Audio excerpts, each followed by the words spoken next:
این حمله در حال صورت گرفت که کاروان از موترهای نظامیان خارجی از این سرک عبور می‌کردند.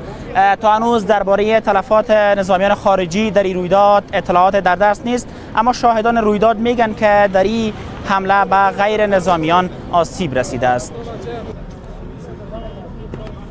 دیگه مجرد کنترل هیچ کس هم امریکایی وقت نمیداد که ور داره جنوب امی شهیدا رو ور داره. تا خوشم دو موترشون پنچر بود، نمیفهم چی تا کو موتر از این پایپ کچی دونمو زیر کردن این کو هوا داد پنچر موتر خون کم پیش آورد. باز بعد از اون امی امنیت ملی بود خیر ببینن که دمی موترهای خودن زخمی رو انداختن داو پیش بردن.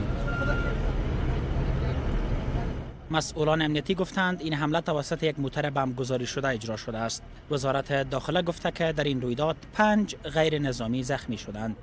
طالبان مسئولیت این رویداد را بر دوش گرفتند. ذبیح الله مجاهد سخنگوی این گروه ادعا می‌کند که در این رویداد 16 عسکر آمریکایی کشته و زخمی شدند، چیزی که تا حال منابع امنیتی افغان و یا نظامیان خارجی آن را تایید نکردند.